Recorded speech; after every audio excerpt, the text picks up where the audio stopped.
I am speaking to you from the University of Toronto and environs, itself a physical and intellectual structure enabled by land theft and the violences of settler colonialism.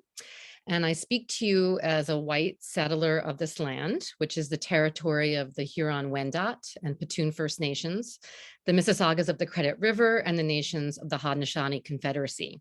The territory was the subject of the Dish with One Spoon Wampum Belt Covenant, an agreement between the Haudenosaunee Confederacy and the Ojibwe and allied nations to peaceably share and care for the resources around the Great Lakes. The Dish with One Spoon agreement recognizes that we live off the same resources. Hence, protocols are put in place to ensure mutual respect and accountability to each other and to the land. Today, the meeting place of Toronto or Takaranto is still the home to Indigenous peoples from across Turtle Island. Our intersecting communities are comprised of those native to this land, Indigenous people from other territories, as well as settlers who have come here by choice, force, or otherwise a result of colonialism and imperialism. We are all treaty peoples and responsible for honoring and upholding these agreements. I'm grateful for the opportunity to live and work on this territory and to share space with all of you. And I am indeed very thrilled that so many of you have joined us this evening. As always, I want to thank Valley Weddick and Victoria Liao for organizing and promoting this event. I also thank Abdi Osman, who is a fellow at the center and the current community leader in residence at our Queer and Trans Research Lab for help getting all of this started. And of course, this event almost didn't take place as a result of the censure that was placed on the University of Toronto. You might have heard of it. It has served to highlight problems of donor intervention, the Palestinian exception, and raised questions about the university's commitment to racial justice more generally. The Bonham Centre, of course, supported the censure and accordingly canceled many of our events. But we also deeply believe in the possibility of remaking the university, cruel optimism that may be. And for us, that means working to create queer collectivities of resistance and care. And one of the ways we do so is by promoting critical dialogues like this one. And so in speaking with Keguro and Deb and others, we decided to move ahead with this event, specifically inspired by Keguro's work. And of course, the center has since been paused, but the urgent issues that the need for censure revealed are still with us. And so for this reason, I am thrilled to be able to introduce our guests that will be involved in the critical dialogue today. Keguro Macharia is an independent scholar from Nairobi, Kenya. Macharia's scholarship explores the relation between difference and freedom across the Black diaspora, focusing specifically on the scene between Africa and the Black diaspora. Macharia is the author of Fraudage, Frictions of Intimacy Across the Black Diaspora, which engages close readings of Black diasporic texts and uses Black feminism and Black queer theory in order to map a Black queer diaspora often left out of mainstream LGBTQ+ histories. His talk today is called Suture, Notes on Method. Deb Cowen is professor in the Department of Geography and Planning at the University of Toronto. Her work explores how the spaces of everyday life are assembled, reproduced, contested, and transformed. She focuses on questions of circulation and infrastructure, attending to the co-production of race and space, sexuality and social ordering, and the intimate life of war in ostensibly civilian spaces. She is the author of Military Workfare, The Soldier and Social Citizenship in Canada, The Deadly Life of Logistics, Mapping Violence and Global Trade, co-editor of War, Citizenship, and Territory, and co-author of Reassembling the Infrastructures of Citizenship, Digital Life in the Global City. Her current research, entitled Spineless: Infrastructure for the Apocalypse, explores the key role of socio-technical systems in the colonization of North America and unearths alternative visions and forms of infrastructure to reorient us on a path to survival, justice, and flourishing. Nikoli Attai completed a collaborative PhD in Women and Gender Studies and Sexual Diversity Studies at the University of Toronto. From 2020 to 2021, he served as the Provost's postdoctoral fellow. He is currently the research associate and program coordinator of the Queer and Trans Research Lab at the Bonham Centre. And he is working on his first book manuscript titled Making Life, A Politics of Hope in the Queer Anglophone Caribbean, which argues that current queer human rights interventions fail to adequately address the deeply complicated ways that queer people in the Caribbean negotiate and resist homophobia, transphobia, and discrimination in the region, how they make life. So please join me in welcoming everybody today. Thank you very much for being here with us. And we'll go ahead and get started with Keguro. Suture, notes on method. Thank you to Dana Seikler and the Bonham Centre for Sexual Diversity Studies for the invitation to sit and think a little with you. Thank you also to Victoria Liao for the beautiful posters and the administrative work to make this lecture possible. Thank you to the tech people and to the ASL interpreters. I'm delighted that Deb Cowen and Nikoli Attai will be my interlocutors. I look forward to thinking with and learning from them. Dion Brand writes that one enters a room and history follows. One enters a room and history precedes. History is already seated in the chair in the empty room when one arrives.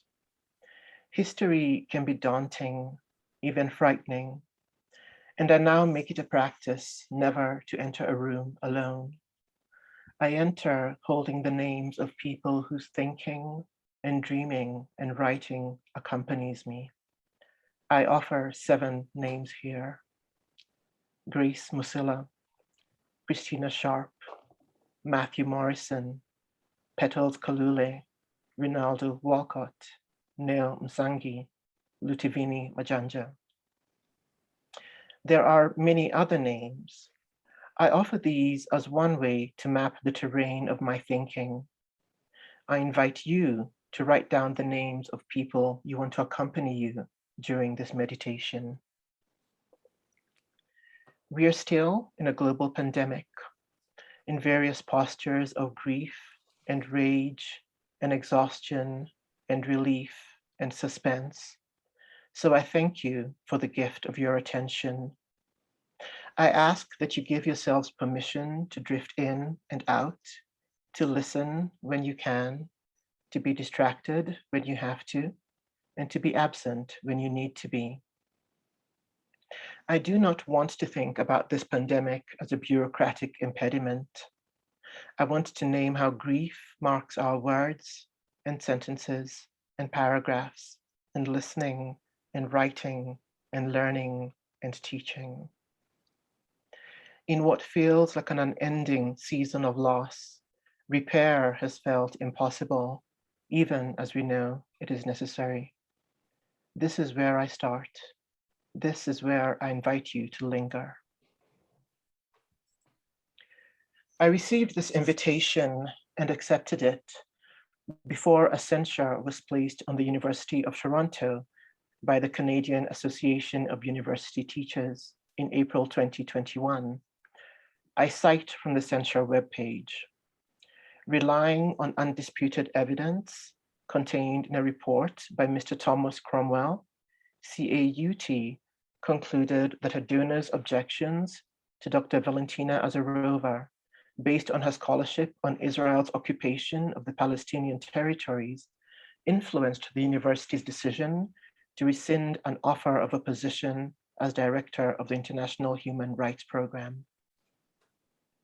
When the censure was imposed, I thought it was best to cancel my appearance to show support, as other scholars were doing.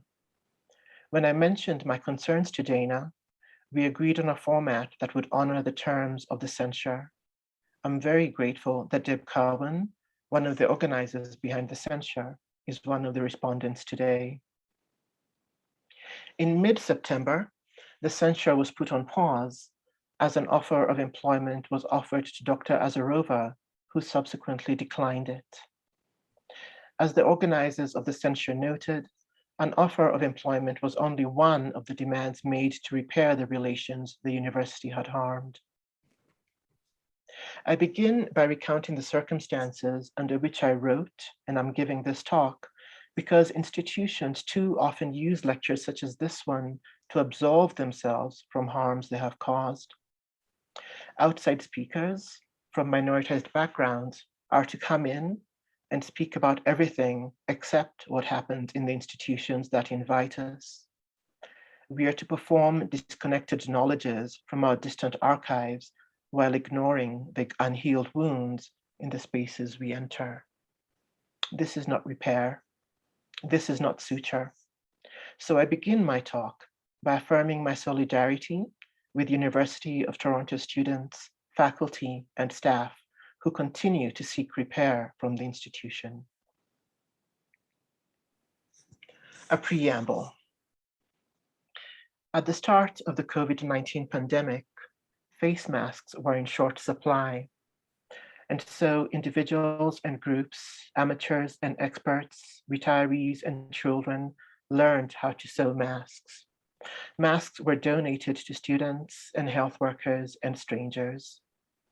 If certain intimacies were removed, the kiss on the cheek, the hug from a friend, making out with strangers at the club, the blowjob at the local glory hole, other intimacies became possible. To breathe through fabric crafted by a stranger's hand, to breathe through the care of a stranger, to breathe with someone's will for you to remain healthy. Perhaps it has been all the sewing and talk of sewing. I have been thinking about Alice Dunbar Nelson's 1918 poem, I Sit and Sew. Let me cite the first stanza. I sit and sew, a useless task it seems. My hands grown tired, my head weighed down with dreams. The panoply of war, the martial tread of men, grim-faced, stern-eyed, gazing beyond the ken of lesser souls, whose eyes have not seen death, nor learned to hold their lives but as a breath. But I must sit and sew. I want to sit with this poem's opening to offer a few speculations about what she is sewing. She names a figure who sews. She names my interest in thinking away from the cast of men in my first book and to thinking with she as figure and signature. I will name 5 speculations and take up each one in turn. What is she sewing? 1. She is unpicking the seam to a mapping imagination, unmaking nullius to find Terra. 2. She's sewing a barrier between harm and risk. 3. She's sewing here to there to elsewhere, to make a path that spells survival and beyond survival, thrival. 4. She is making relation. 5. She's sewing elsewhen to otherwise. As important as what she's sewing is what she's using to sew. I have been using the word suture. According to the people who know these things, a suture is the actual medical device used to repair a wound, while a stitch is the technique used to close a wound. Across geohistories, the devices used to close wounds have included thorns and gripping mandibles from insects. Where contemporary medical care is absent or delayed, sutures are improvised and invented. I want to think about suture in 2 main ways, as repair and as invention. Suture as invention includes attempting different strategies to close wounds. Suture as repair names the many strategies created to name harm and to attempt to repair relation. In the book, This Talk Looks Toward, I'm interested in Black women's aesthetic practices as forms of suture. Whether it is how Yvonne O'War imagines relations across Swahili seas by foregrounding African and Chinese historical interactions in the novel Dragonfly Sea, or how Pauline Hopkins moves through myth and fantasy to imagine African and Black diasporic reconnection in Of One Blood, or how Koleka Putuma weaves Black women invoking and reframing geohistory as intimate practice, or how Sukari Akine curated a blog, Black Looks, that moved through African and Black diasporic geohistories, naming the urgencies of our ongoing crises and inviting us to imagine freedom across difference. As I move across these works, I'm interested in how sutures work across different skills to address historical and contemporary devastation and to repair the quotidian harm that comes with living in relation across difference. Speculation 1. She is unpicking the seam to a mapping imagination, unmaking tool nullius to find Terra. I have been a restless work that sutures geo to history, transforming geohistory. As the speaker moves across Canada and the Caribbean and Africa and Australia and elsewhere, and nightmare, maps become otherwise practices. In Carib territory, she notices a woman, my sister, she claims, who has a whole world in her face. 3,000 years of Siboney, then Arawak, then Carib, canoeing north. In her face, all the battles against the French and the English for 2 centuries, the hit and run in the intractable mountains that kept this island Carib until 1763, until settling to the west and east, they crept into her face too. In her face, now African, which people, Ga, Ashanti, Igbo, washed in, wept in, with all the waters of the hundreds of rivers and rivulets. A face can map geohistories, sedimentation and distillation, the mixed metaphors that, beyond grammar, inhabit bones and knit flesh. I am trying not to reproduce or distribute harm, so I apologize for the next few sentences. This description of a face could be a catalogue of harms endured, the racist science of hair texture and head shape, of eye color and nose width. It could linger on the mouth to measure its abundance or lack, demand other inspections of orifices, note the shape of ears and track them to some inherited deficiency. It could move through a scale of colors, comparisons to food and times of day. It could return to eyes, name their sheen or dull, tell a story of a mother's diet and its deficiencies, a grandmother's illiteracies and their consequences. And I must stop here. And I apologize again for naming the quotidian harms of the white supremacist gaze, that gaze that so many bureaucratic forms demand, that gaze that runs through the objects we look at and think with most consistently. Its most persistent beat is lack, nullius. Brand unmakes this nullius to find the enmeshed geohistories that inhabit a face, this face of my sister, who has a whole world in her face. We live in the long, damaging shadow of terra nullius, the lie of unoccupied lands and undeveloped lands and lands that held no relation. We live at a time when the air and soil and water still resound with a violence that warped space and possibility and relation, that saw a named terra nullius instead of relation. Each naming of terra nullius attempted to erase relation. Each naming after terra nullius harmed relation. We live with those impossible maps of conquest and administration that say a place does not exist until it has a militarized installation. Fortresses stitch the histories of colonial modernity. A fortress deracinates place and relation. A place now known as Maranga was once known as Fort Hall. Other names crisscrossed it, names of relations and practices and encounters. Let us imagine that there were names that described rainy seasons of abundance and names that described cold seasons filled with the murmurs of lovers trying to stay warm. Sacred names used only when the weaver birds brought messages from the ancestors, and secret names whispered to newborns and the dying as they crossed worlds. Let us imagine names made by the press of entangled flesh, names traced by wandering ants and curious hyenas, names that traced an abundance of relation, not its absence. Fort Hall.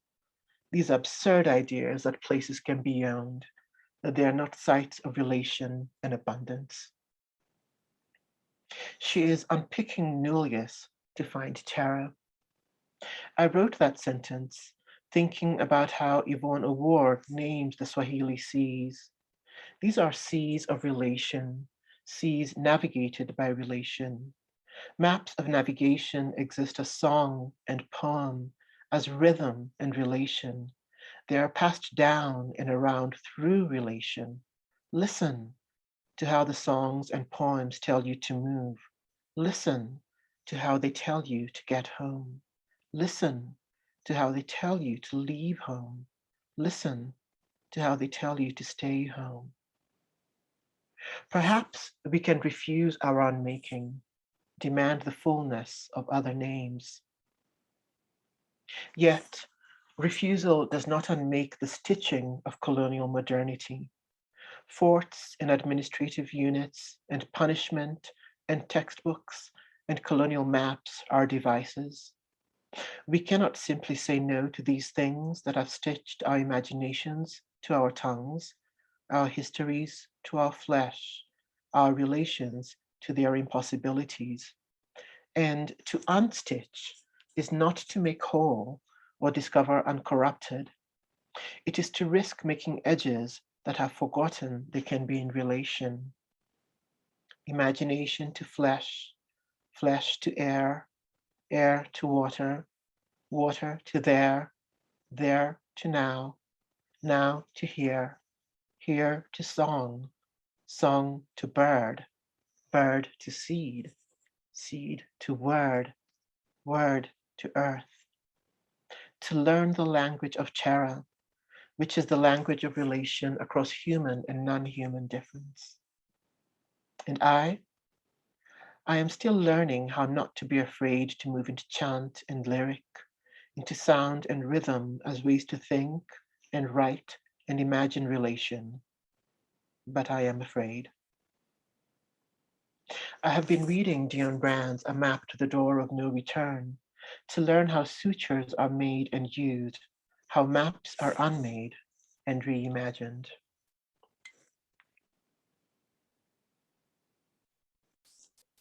Speculation 2. She's sowing a barrier between harm and risk.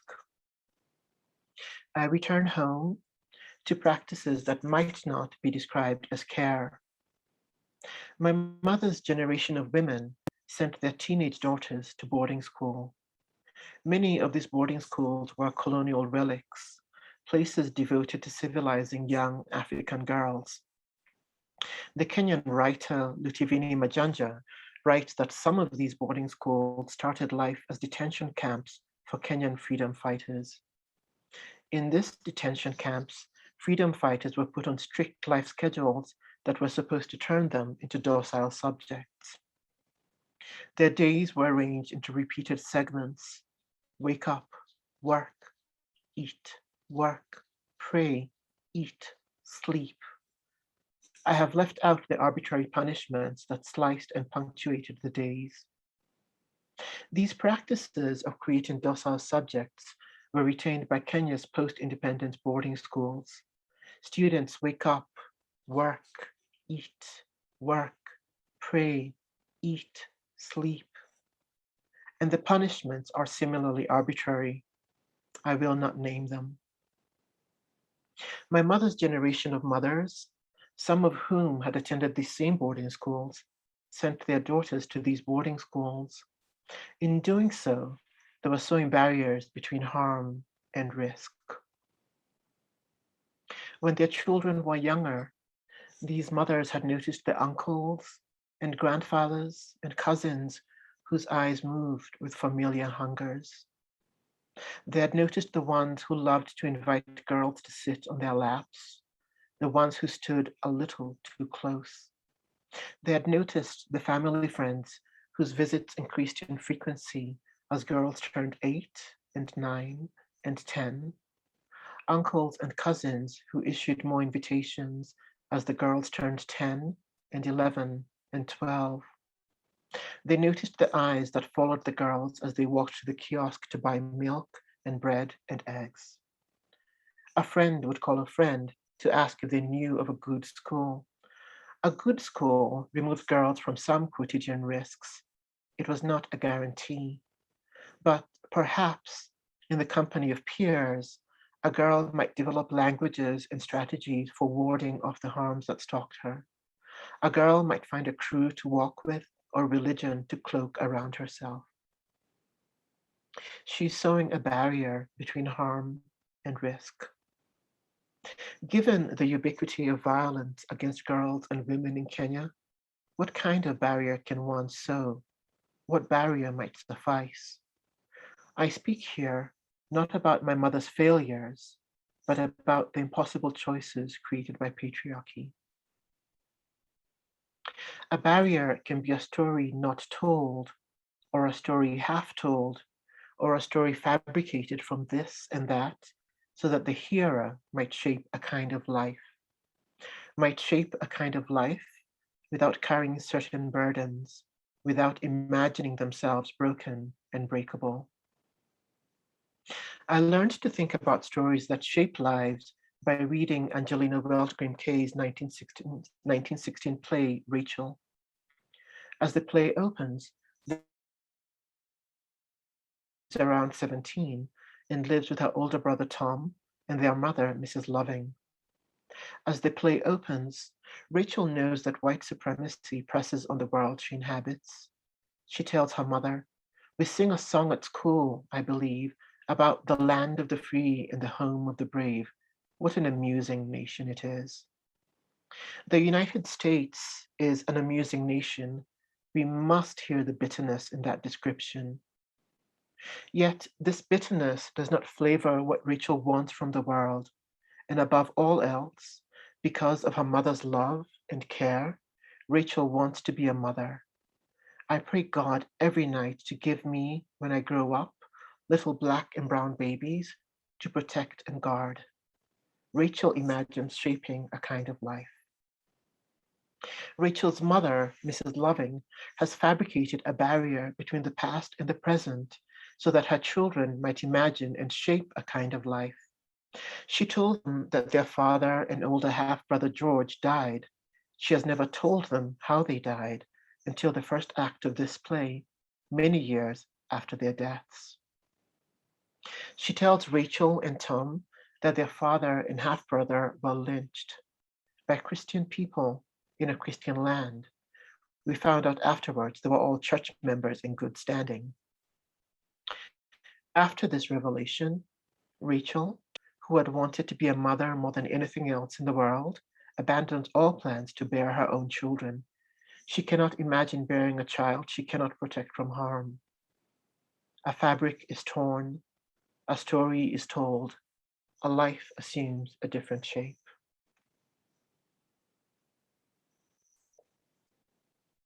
In the second act of the play, Rachel's family have adopted a young child, Jimmy, whose parents died from smallpox. Against herself, Rachel becomes a surrogate mother. She hopes to protect Jimmy from the press of white supremacy, at least until he's old enough to manage its harm. She discovers she can't. Jimmy comes home one day and asks her the meaning of a word he was called by the white children in the class. Jimmy says, "What they called me hurts." He does not know what the word means, but he knows it hurts. Rachel, like her mother before her, attempts to sow a barrier between risk and harm. She says, "Why, honey boy, those boys didn't mean anything. Silly little honey boy. They're rough, that's all. How could they mean anything?" Jimmy responds, "You're only saying that, my Rachel, so I won't be hurt. I know. It wouldn't ache here like it does if they didn't mean something." The barriers of love and play and joy that she and her family had woven around Jimmy have failed. I'm not trying to be bleak. Sometimes one sees a barrier between risk and harm. Sometimes one knows that risk and harm feel the same in that they are inevitable, but one still sews the barrier and calls it love. Speculation 3. She's moving here to there to elsewhere, to make a path that spells survival and beyond survival, thrival. During a recent webinar, Black feminist scholar and novelist Alexis DeVoe gave us the word thrival. She said that it is not enough to think about and pursue survival. We must also think about and pursue thrival. I like the word thrival. I like how it sits in the mouth, how it moves through the eye and ear, how it vibrates and resonates. Thrival. Thrival, like survival, might require movement. Movement can be suture. Carol Boyce Davis models how to think about suture as movement and thrival. In the opening paragraph to Black Women Writing an Identity, she writes, "My mother's journeys redefine space. Her annual migrations between the Caribbean and the United States are ones of persistent remembering and reconnection. She lives in the Caribbean, she lives in the United States, she lives in America. She also lives in that in-between space that is neither here nor there, locating herself in the communities where her children, grandchildren, family, and friends reside. Hers is a deliberate and fundamental migration that defies the sense of specific location that even her children would want to force on her. In each home place, she sets up a network of relationship based on kin, community, spirituality, and a fundamental presence organized around service and disruption of the very specific norms of that community." From Davis, I learned to ask about how Black women move and what happens as they move, what they carry and what they leave, what they bring and what they take, what they imagine and what they invent, how stories and dreams from here suture onto stories and dreams from there. Relation emerges and is sustained. Davis writes that her mother was one of the many women who migrated from the Caribbean to the United States in the 1960s to provide their children with access to resources they would not have had. Let us pause for a moment on this figure of the mother who sacrifices for her children and ask what she might have desired for herself. How did moving from there to here or here to there produce an elsewhen and otherwise into which she imagined herself and her relations? In this elsewhen and otherwise, terms like sister and friend and neighbor and acquaintance and stranger unsettle the borders of nation and region. Gossip and anecdote create proximities and intimacies. Paths emerge to describe alternative geohistories sown through stories and silences and laughter and grief and the tastes of home and away carried in suitcases. A path is not simply a metaphor for how one moves across national and regional borders. A path can track through quotidian practices across the smallest of scales. Speculation 4. She is making relation. Let me return to what we know. We know that a shared condition does not guarantee a shared politics. We know that a shared experience does not produce a similar emotional response. We know that events that spur some to action leave others unmoved or incapacitated. We know too that we are trained into feeling and socialized into reaction. We know that we inherit and create rituals to show us what to do when inevitable events occur.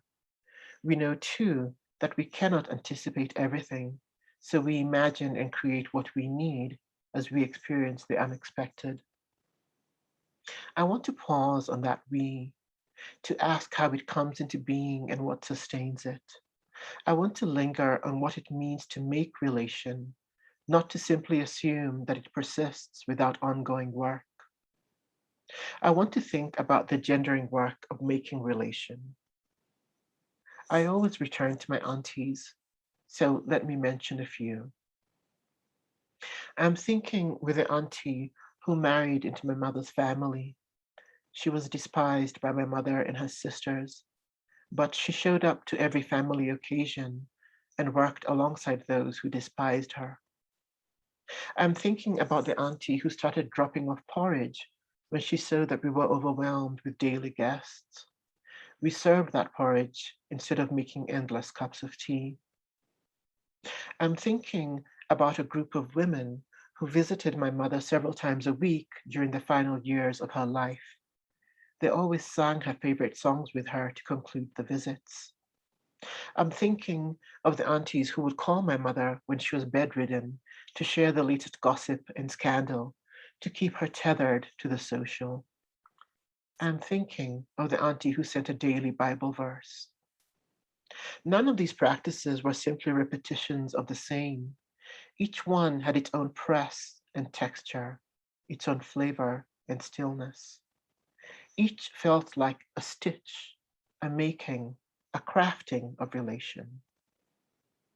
And this crafting has me thinking about the Black feminist scholar Gloria Wecker's attention to Mati work. In The Politics of Passion, a monograph about erotics among Afro-Surinamese women, Wecker tracks the word Mati. It might have come from mate, as in shipmate, a word that enslaved Africans used to describe those with whom they traveled. Yet, a shared condition does not guarantee relation. Mati work is how relation is formed and sustained. Mati are working class women who typically have children and engage in sexual relationships with men and with women, either consecutively or simultaneously. Yet, Wecker points out, just sleeping with a woman carries no mutual obligations. Mati work is about mutual obligations. Focusing on two women, Juliet and Koba, Wecker writes, they helped each other raise their dependent children and grandchildren. They shared resources, helping each other financially. They shared a market booth, selling fish and fruit until they were in their 70s. When one bought fabric for a new dress, she made sure to get enough so that her mati could get a new dress too. One is taught and learns how to become a mati, how to practice erotic relation, a social relation. Through Wecker's work, I learned how to think about the social work of the erotic among Afro-Surinamese women, relation, survival,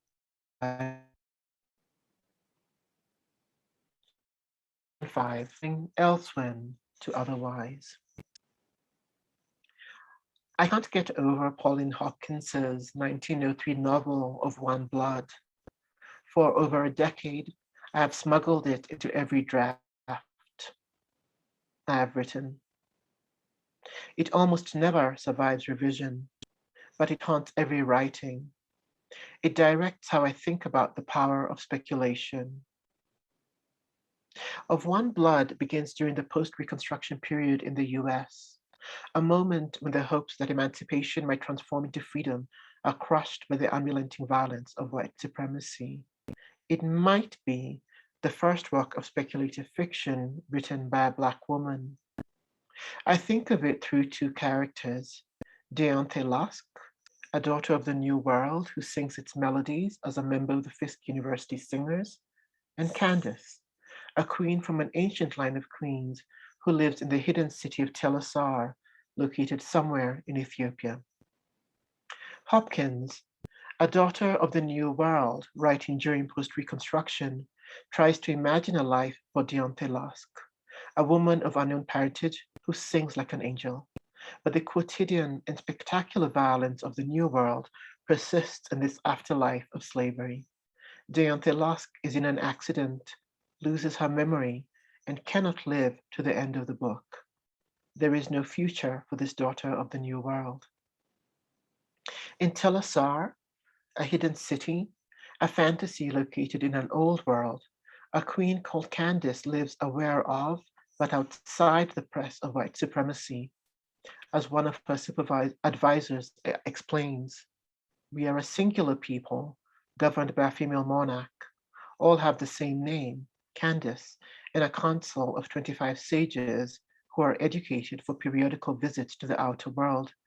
Queen Candace is a virgin queen who waits the coming of Archimedes to inaugurate a dynasty of kings. Our virgins live within the inner city, and from among them, Candace chooses her successor at intervals of 15 years. Here is my favorite scene from When We Meet Candace. Grave, tranquil, and majestic, surrounded by her virgin guard, she advanced gracefully, bending her haughty head. Then gradually, her sinuous body bent and swayed down, down, until she too had prostrated herself and half slept, half lay upon the marble floor. From 2021, we might cringe at the emphasis placed on the virgin guards to a virgin queen. But given the ubiquity of violence faced by Black girls and women in the New World, we might think of the kind of freedom Hopkins is imagining for Black girls and women, to remain unmolested, to remain protected, to remain treasured. I can't get over Pauline Hopkins's Of One Blood because it models the dual movement of imagining that harm stops and imagining that pleasure and freedom are possible. Under the press of oppressive systems, it is easy to believe that all we can do is want harm to stop, but that is not enough. We must also desire and act to proliferate pleasurable relations. Elsewhere and otherwise incline me toward speculative temporalities and tenses, unbound to past, present, and future, and yet thick with our gathering across geohistories and difference. Elsewhere and otherwise direct me to imagine those people who saw the edges of wounded flesh, recalled the pinch of insect mandibles, and reached for possibility. Elsewhere and otherwise direct me to imagine those people who saw the edges of wounded flesh, recalled the grasp and hold of thorns, and reached for possibility. Flesh that is brought together by insect mandibles, or thorns, or surgical silk might still refuse to knit in a particular way. Infection might set in. Flesh might decide to knit in ways that leave unanticipated scars. A suture does not guarantee a particular outcome. Across the Black diaspora in Africa, she sows promise, breathes into it, and hopes for repair. Thank you for your attention.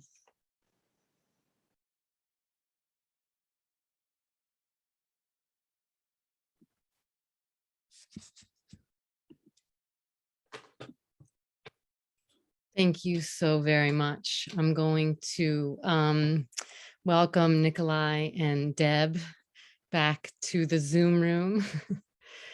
Before we move on, I just really want to thank you, Keguro, for sharing that work with us. I will let the respondents take over at this point. Nikoli, why don't we begin with you, and then we can move on to Deb's response. Great. Keguro, please allow me to start where you ended. A suitor does not guarantee a particular outcome. Across the Black diaspora and Africa, she sows promise, breathes into it, and hopes for repair. Up until engaging with this brilliant piece, I've been longing for a vocabulary that truly captures how I negotiate space in such a conflicted place like Toronto. And Keguro, you have given me something to sit with, something that gives new meaning to so many of us. And our experiences across Black diasporas as we continue to navigate the long shadows of colonization and white supremacy. And for this, I say thank you. I come to and appreciate this rich analysis from two vantage points.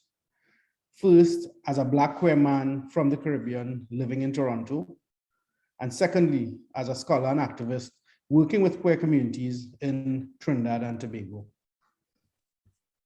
From these two locations, I want to ponder a bit about the generosity within this offering to us.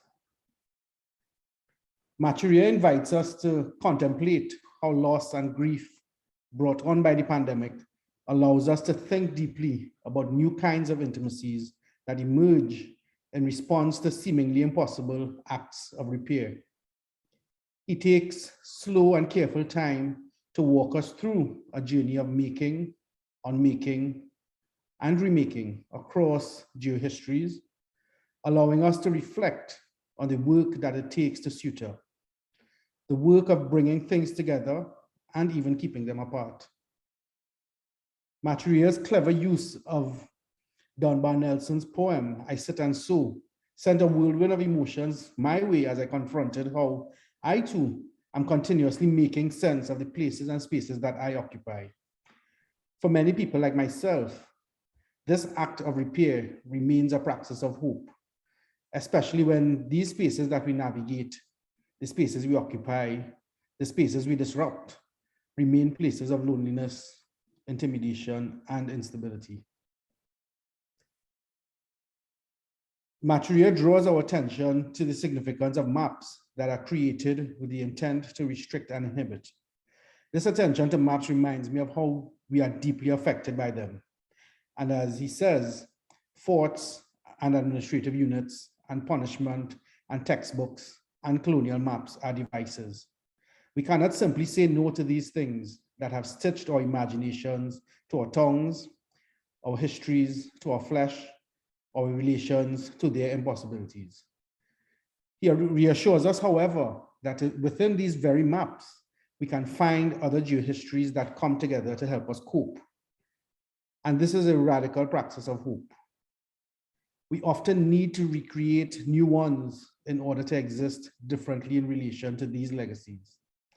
As a diaspora subject, I'm reminded of these things that travel across borders with us as we try to find ourselves as dislocated subjects. But maps are never linear. And as you so eloquently say, maps of navigation exist as song and poem, as rhythm and relation. They are passed down and around through relation. Listen to how songs and poems tell you to move. Listen to how they tell you to get home. Listen to how they tell you to leave home. Listen to how they tell you to stay home. These very maps allow Macharia to return home and to reacquaint himself with the kinds of labor done by his mothers as they tended to their family's needs. In sitting with this recollection of the ways that maps are subverted as a radical act of survival, I'm drawn to Nobessi Phillips' work in Harriet's Daughter, where Margaret is determined to help her friend Zulma escape Canada to return to Tobago to live with her grandmother. They even invent the Underground Railroad game, a complex mapping that reimagines Harriet Tubman's historic efforts to free enslaved Africans. And her meditations on genealogies of resistance and the kinds of maps that Black women, especially Black working class women, create using their bodies and the communities that they form. In this place, the space between, Philip reminds us, the body, the most precious of resources, the space between the legs. The Black woman comes into the new world with only the body and the space between. The space between the Black woman's legs becomes the place, site of oppression, vital to the cultivation and continuation of the outer space in a designated form, the plantation machine. But Black working class women, the Jamettes who live below the diameter of respectability, have reclaimed their bodies in the face of sexual violence. This space between the legs is we own to do as we please, and we're not frightened of these streets. When I reflect on these pieces of work, I get a clearer picture of what you mean when you talk about Black women's aesthetic practices of Suture. She is sewing a barrier between harm and risk. This reckoning with sexual violence as an everyday experience really compels me to think about the transgressive ways that queer people across various geohistories are engaging in a similar practice of suture as repair and invention. I immediately recall the work that queer communities in the Caribbean are doing within the region as they mold a vision of belonging that is keenly attentive to the labor that is necessary to nurture community in the face of violence and discrimination. How are we dealing with trauma and hurt and devastation? How can we deal with them more effectively as we find ways to live across the fronts? Or as you ask, Keguro, in the face of harm and risk, what kind of barriers can we sow that can shape a kind of life without carrying certain burdens, without imagining themselves as broken and breakable? And yes, though formal queer activism is doing this work, I'm more intrigued by the ways that queer people on the ground in their communities with other people are forming the kinds of alternative intimacies that aren't always possible in the face of state-sanctioned discrimination.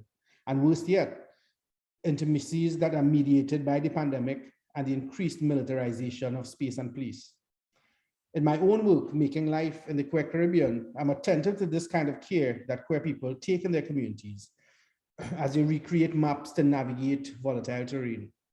I see these maps as providing new guidelines for negotiating the horrors of heterosexism, homophobia, transphobia, and discrimination. Queer people in the Caribbean are making life by challenging Caribbean states, co-opting space through things like drag pageantry, urban nightlife, and through the creation of other networks of belonging. And this happens even though, as M. Jackie Alexander reminds us, home is not always readily apparent or distinctively available. Suture, as you outline here, allows things like these to come together, to touch and even to be kept apart. It gives us a guide for thinking differently about how we can relate to each other. Again, I thank you for providing us with something to hold close as we make sense of all these maps. Thank you, Keguro, and I look forward to hearing more from you and our conversation today. Thank you, Nikoli.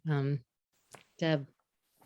Thank you so much, Nikoli. That was beautiful. And thank you so much, Keguro, for this incredible read, but even more beautiful to listen to today. Thank you, Dana and Victoria, and thank you to our closed captioner. Okay. So Alice Dunbar Nelson speaks of sowing regret, constraint, immobility, isolation. Keguro Macharia, sows something different. Dunbar Nelson sows threads of entanglement in the horrors of global war from within a white supremacist empire state, being unable to get to the front of the Great War where Black soldiers fought without access to proper care in the context of a prohibition on Black nurses' service in segregated military hospitals. Like so many Black women in 1918 America, she indeed was compelled to labor in this way. Frustrated by, quote, the little useless seam, the idle patch, the mundanity of this race engendered labor on the home front and longing to be there elsewhere. The poem ends, quote, "It is no roseate dream that beckons me, this pretty futile seam. It stifles me, God, I must sit and sew." holding her longing, her desire, but replacing the sense of containment and immobility with potential, with possibilities, Keguro sows something queer. Keguro sutures an abundance of possibility, quote, not its absence. I think I started to understand maybe how Keguro sows when I thought about suture as a kind of infrastructure making, one that attends to the gendered labor of racial capitalism, its wars, borders, nationalisms, and empires, one that is informal, vernacular, embodied, one that has a multitude of world-making powers. Keguro offers us 5 speculations of what she is sowing, 5 speculations on this material practice of repair and invention. Keguro sowing assembles infrastructures. 1, a path through. 2, a barrier from. 3, a connection between. 4, a movement to and from. 5, a time-space beyond. Keguro refuses to, quote, come in and speak about everything except what happens in the institutions that invite us. Instead, they situate their suture in place, in this space, invoking rather than avoiding the ongoing censure. It is on pause, not yet formally lifted. And we are grateful for this exquisite act of solidarity and for you sharing your precious space. I will try and honor that act by putting the censure into your terms, by asking how and what it sows. So 1, drawing from your paper today. She is unpacking the seam to a mapping imagination, unmapping nullius to find Terra. The censure unpicks seams to assemble a decolonial map. It challenges our institutions' violent cartographies and uneven geographies, the geopolitical economies of its extension. In international finance, its international basic income units, otherwise known as students, its entanglements in extractive industries, big pharma, its cherished partnerships with Brazil, India, Israel, its local real estate and infrastructure dealings. As the horrors of bombs falling on civilian apartment buildings in Gaza unfolded this past spring, the Censure U of T campaign demanded these maps of colonial dispossession and capital circulation be replaced by maps of accountability, maps of solidarity, maps that connect attempts to silence critique of Israeli occupation in an arrogant institution in Toronto with theft of Palestinian land halfway around the world. 2, she is sowing a barrier between there and here, between harm and risk. Censure U of T works in and out of the muck of the institution, a fine line between harm and risk. Despite abundant evidence that the academy is a sausage factory of hypocrisy and hyper-exploitation that often grinds the best people into stuffing, flesh, sinews, and glands. The Censure U of T campaign held on to the university as a place of struggle, opting to duke it out rather than burn it down, for better and for worse.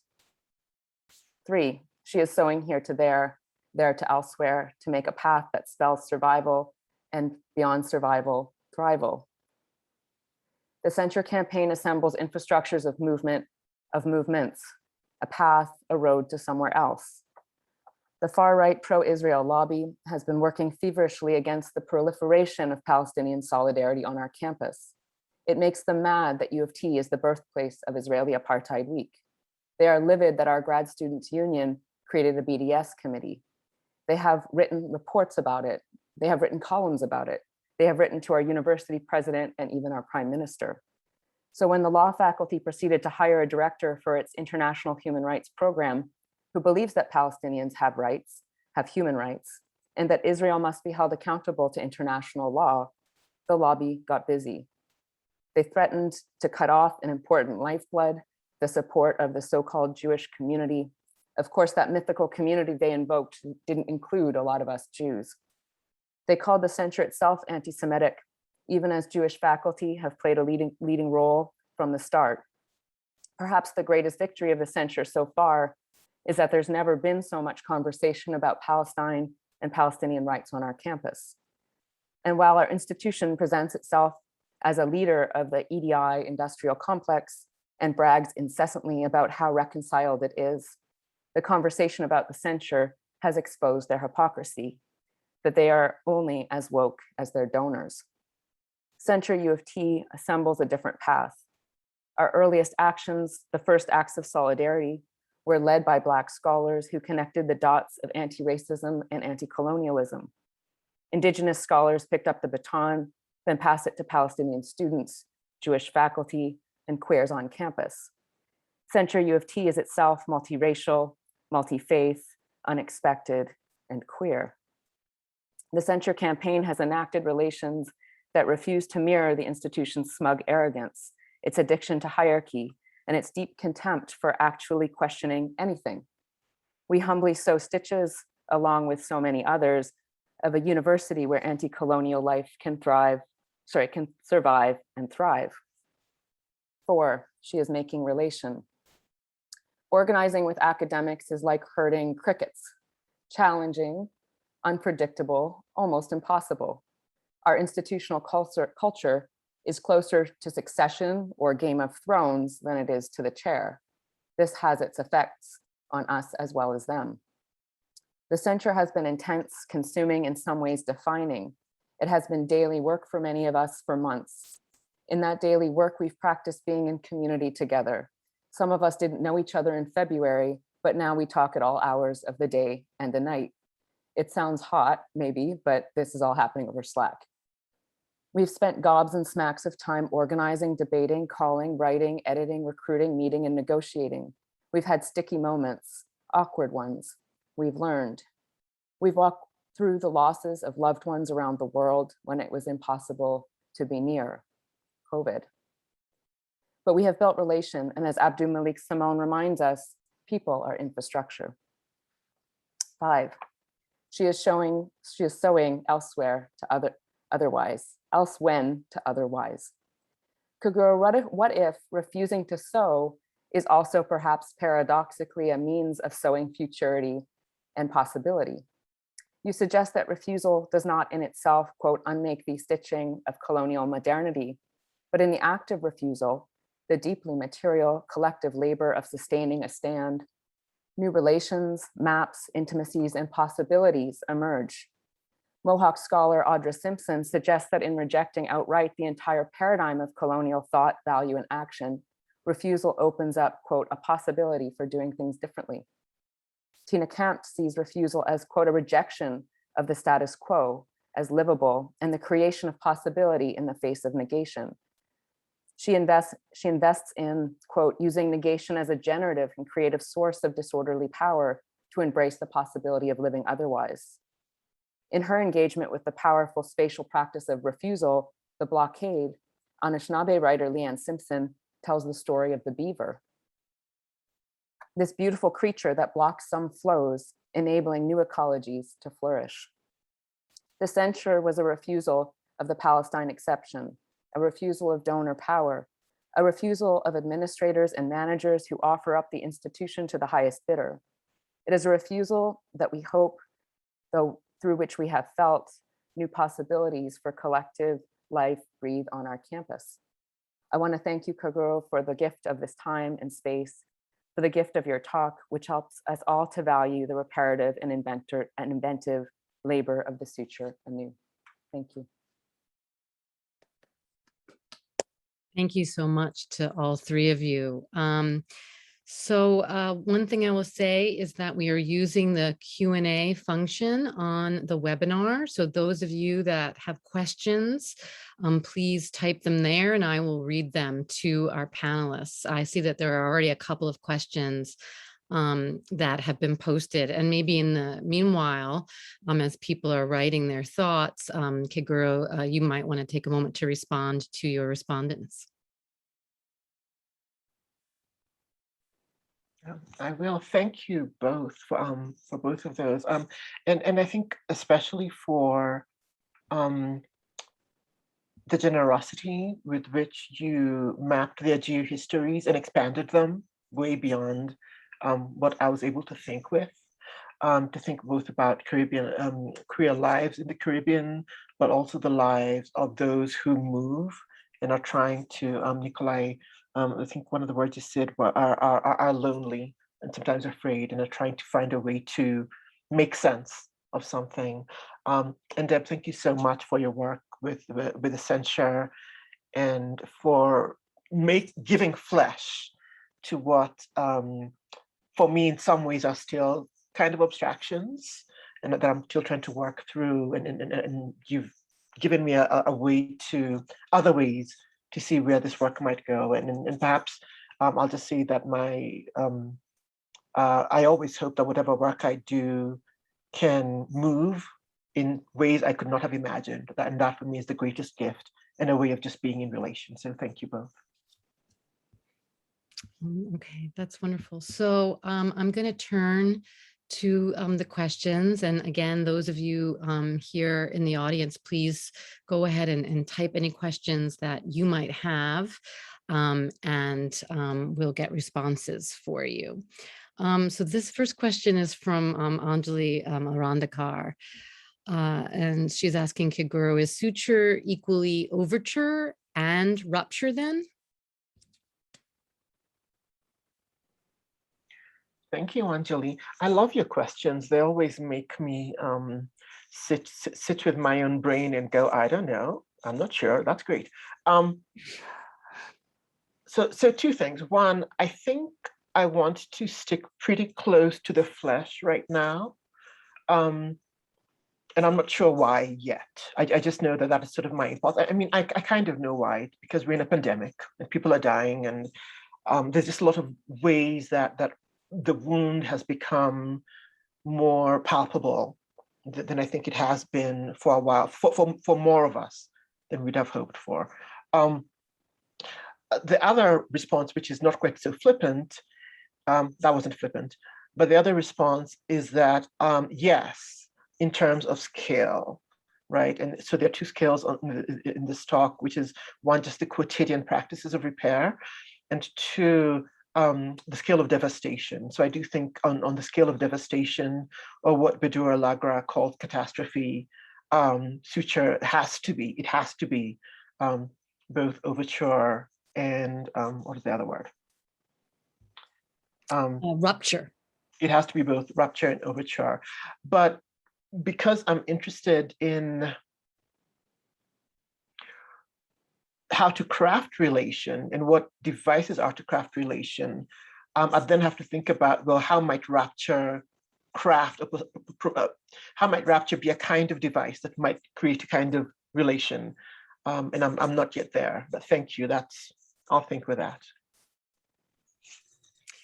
Okay, so our next question is, I was wondering whether Keguro could speak to the relationship between frottage and suture. How do these two central terms in his conceptual vocabulary in researching the arts and experiences of the African diaspora come together, if at all? I think the quick answer is they don't, kind of. So I'm gonna sound very gender normative here. I did not have women or femmes in frottage. And I was asked why I didn't. And my answer to that, my answer, now I have an answer, is I didn't want to create what Sir Ahmed calls problematic proximities, which is I didn't want to create scales of comparison, which I find both conceptually weird, but also just dangerous. So a kind of like, well, women did this just as much as men did, and women were leaders just as much as men. And something happens in that loses a kind of texture, a kind of way of being in the world, and kinds of practices that are both created by patriarchy, but also exceed patriarchy, right? So suture is in a way, to sort of answer the question of what I didn't ask in frottage. It is also, let me say this, frottage was very much a book that came out of Paul Gilroy's The Black Atlantic. Suture is a book that comes out of Carol Boyce Davis's Black Women Writing an Identity, which is published a year after Gilroy's book. And I have to go back to it, because I think it's just as important. And we can talk about all the reasons why I think it hasn't been taken up as much as a sort of as groundbreaking. And I'll just say, for instance, the Black Atlantic is a hiring field. I see no hiring fields labeled Black women writing an identity, not in the same way.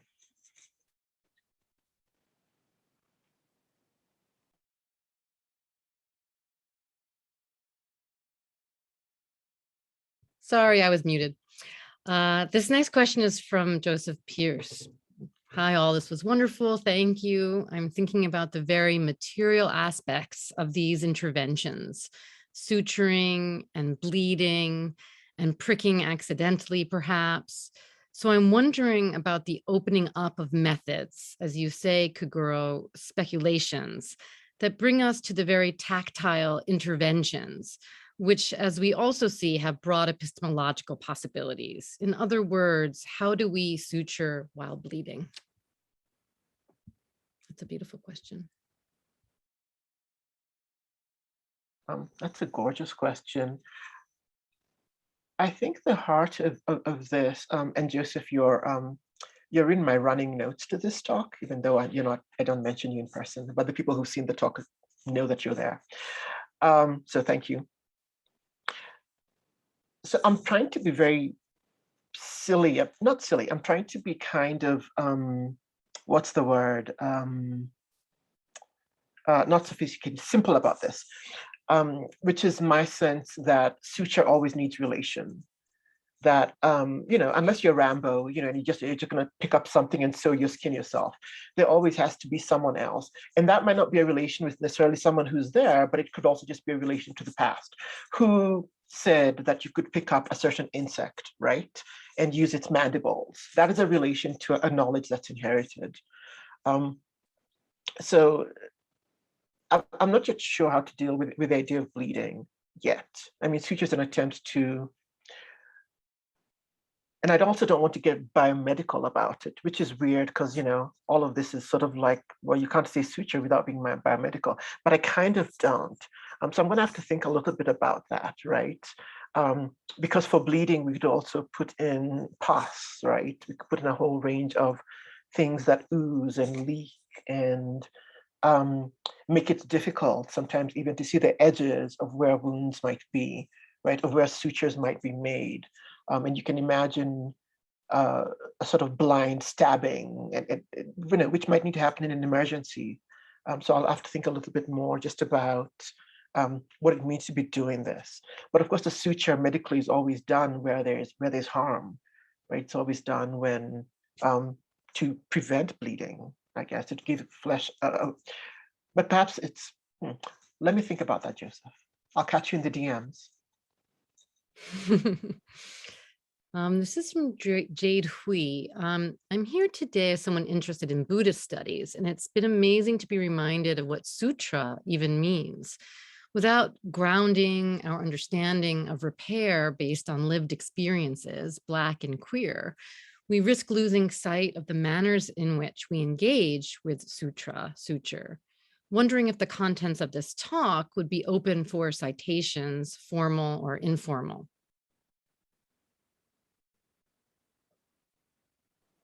Yes, absolutely. It's the recording will be available within a week or so, I think.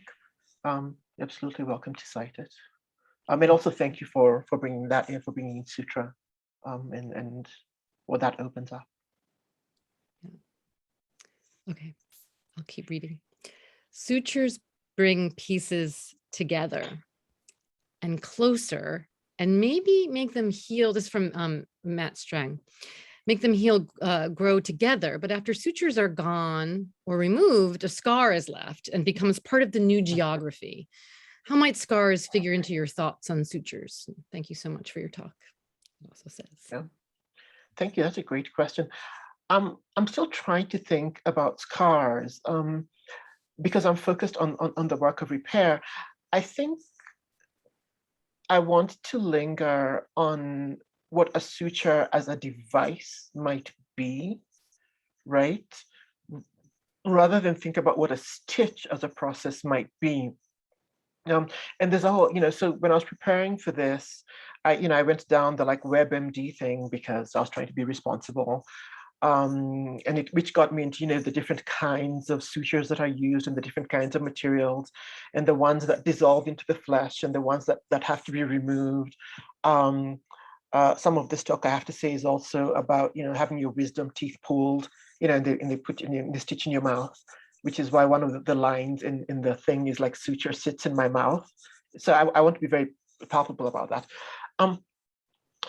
When it comes to scars, I'm really interested in types of scars, which I'll need to think a little bit more about. For many years, I've thought about the keloid, which is a particular kind of scar that happens mostly among darker skinned people, I believe, mostly among Black people, where a scar is not a sort of invisible line, but it's an outgrowth of skin, right? So, you're left with something that just essentially hangs off you in its most visible things. So at some point, I might come to types of scars and what that tells us about relation and possibilities for relation, right? A scar might be a memory of a relation. That might be one way to put it. Or if I were to put it in the terms of the talk, in the moment when I talk about the barrier between harm and risk, right? And I talk about the girls who go to boarding school. A scar, many of the people I've spoken to who went to boarding school will say, I was scarred by that process. So a suture might be a moment where harm and risk sort of meet always, and what's left is something that's not about healing. And I think there's something I need to figure out about the relationship between healing. I don't want to use the word healing, but I'll use it now. Between the healing and the scar, and what the vocabulary of the scar might be. Thank you so much. Before we finish, I would like to open it up now to all three of you, maybe as one way of closing. And one of the things I'm really interested in is the question of form, which all of the terms that you do generate, such as frottage and suture, really speak to the question of form, right? What is the thing that we're looking at? How does it come together? What is the process that is revealed, right? As opposed to the thing itself. And one of the things that I've noticed happening as the responses, happened, was there's something about your writing that sort of inspired a kind of poetry. So what you wrote was incredibly poetic. It had a particular kind of form itself that defies and challenges, say, sort of normative modes of academic writing. And so there was a particular kind of experimental poetic form of argument that you were engaging. And then as Nikoli responded and Deb responded, they sort of took you up on that offering and responded to you with poetry in turn. And so I wondered if I could just ask each of you to talk about that, about speaking in that form and what that means, because I also feel like what I've observed, which was quite beautiful, was a kind of suturing. I think about quilting, and there is a particular practice of quilting where the stitches are exposed instead of hidden, so you will see them there. And it's the exposure of the stickers, the stitches that reveal the labor of the work, but also literally that you are sewing things together that are often old pieces of clothing that you're repurposing for this in this way. And so it's a kind of way of thinking collectively. So I'm just wondering, so anyway, so I feel like I saw that happening here and it was kind of beautiful. So what can you all speak to that about, maybe starting with you, Keguro, but I want to hear from Deb and Nikoli too about choosing this kind of form of argument today. Thank you. I would actually want Nikoli and Deb to go first, so I could learn from them, and then maybe Sure. maybe just steal what they say. Sure. Thoughts about that? I mean, this will really be me thinking out loud.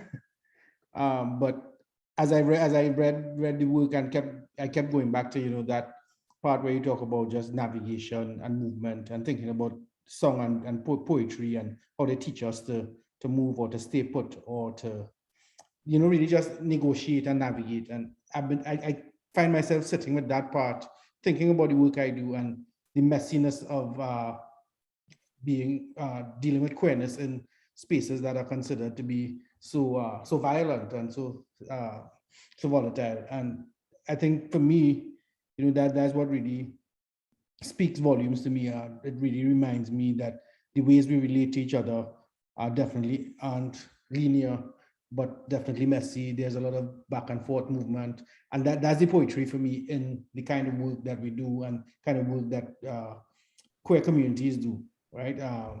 From the persons I work with on the ground, and I really saw that work come to life in this piece, and that's what I really appreciate about your offering. Thanks for that.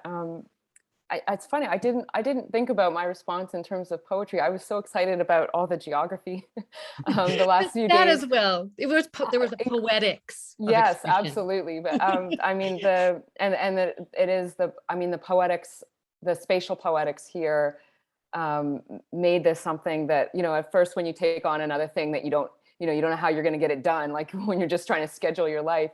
You're trying to think about, okay, when will I have the time to read it? And then I read it as soon as you sent the first draft to us. And I felt that I kept going back to it, like over and over again. I kept sitting with different sections, and I was just so captivated really by this sort of spatial poetics, the kind of geographing that you do, right? The earth writing that you do. And it is so, I mean, it's so full of metaphor, but it's so full of a kind of more than metaphor, a spatiality that I found just incredibly intriguing and inviting, much like how you shared it with us today. So it was just very vivid, and I think it really did take me some time to figure out like how to relate to it, in part because it in some ways was so beautifully familiar, even as it was doing something so different and so new and so inspiring. So I guess I just really felt it. I was trying to honor it, but I also felt like I was here to, I was kind of invited, not necessarily because of my scholarship, but because of my relationship to the Centre, and to try and, which I'm so grateful for. There's not that many people who have done what you have done, and I think it should really be commended, just the whole way in which you framed the importance of not entering spaces and not being exploited in that way too, because our institution has made a point of really trying to position itself in some very particular ways these days. And so it was just such a beautiful act, and I wanted to honor that and honor your work. So trying to speak to the Centre, but then I realized like it's not necessarily where you were going with the very beautiful text you shared, that it was so open to thinking about repair in a lot of different ways. I was trying to also think about what does healing mean in an era of COVID, right? Which is a different kind of medical response, and maybe also demands a different kind of metaphoric kind of response in terms of breath.